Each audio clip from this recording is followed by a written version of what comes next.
Okay, we'll move on to the Q&A now between myself and my brother.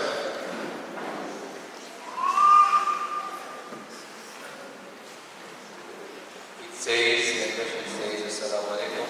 I have a PhD in business administration. Can I get into the vacancy ID? The vacancies in IOU are now announced online and maybe posters will be shared. So if you have students who are part of the IOU, you can get them to share any job advertisement that is made. Or if you register as a student, you will always get notifications by email. How do we encourage the fathers to be more involved with the kids despite working long hours and being tired? Well, that is a challenge.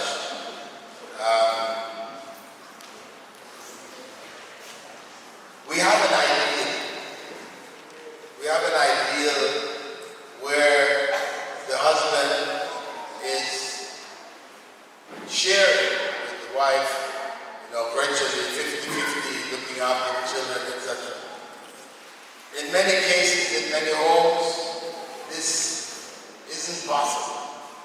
It just simply isn't possible. So what we try to do is to maximize the benefit which comes from the time which is available. Or if your husband is taking on more job because he wants to get a new car and these kinds of things, then you try to advise him that what's better for the family is that you spend more time with the child rather than you get a new car. So this is where, with hikmah, as wives, you need to advise your husbands to keep their priorities in place. What is priority in family is to raise righteous children.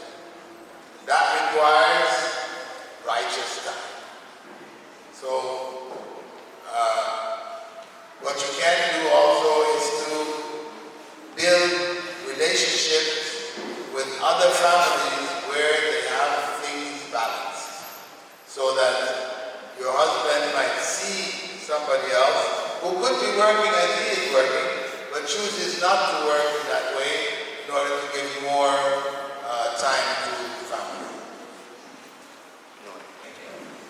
Is it better for a woman to pray Taraweeh and Tahajjud prayers at home? If she knows the Quran, she can read it properly, and she knows that she will feel lazy, because sometimes being in the masjid gives you the vibes there. Yes, if she can get those sense and vibes at home, wallahi, it will be better for her than in the masjid. Wallahu a'lam. Okay, as a parent who is firmly against social media, how do you advise approaching this issue with your child? There are so many peer influences, drugs, neighbors, etc. This is a struggle. I can't advise you as to how to, because it requires knowing what your situation is, what issues you have to deal with. So the general advice is just to do as much as you can. As Allah said, ittaqullah mastata'tum. We fear Allah as much as we are able. What we're not able to do, Allah will not hold us accountable for.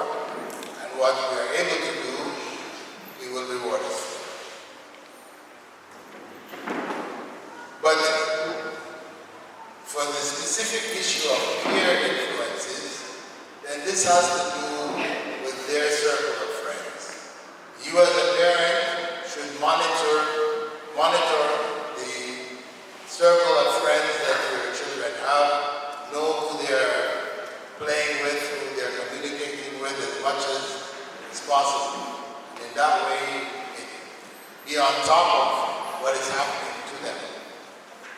In terms of drugs, it depends on moving to another neighborhood. If the neighborhood that you're in, drugs are being sold, etc., then you make the steps which are necessary to create a better environment for your children. Neighbors. I'm married for 20 years. My husband drinks alcohol.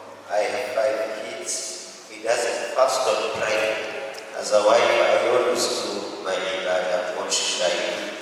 I'll say fasting, rush to the Qadi's court. Yes. What should I do? First and foremost, rush to the Qadi's court. Let the Qadi listen to the side of your husband's story too, and listen to you, and then make the judgment, because it's within his jurisdiction.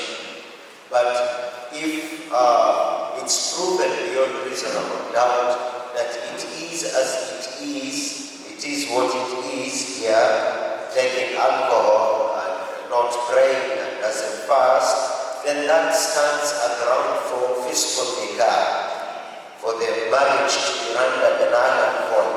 But the person with that authority, it is very public, is the Qadi, and we have the Qadi's court for that. For these 5 children done through observation.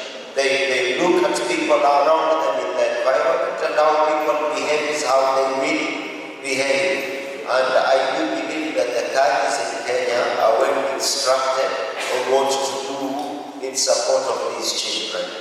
Now, Wallahu a'lam.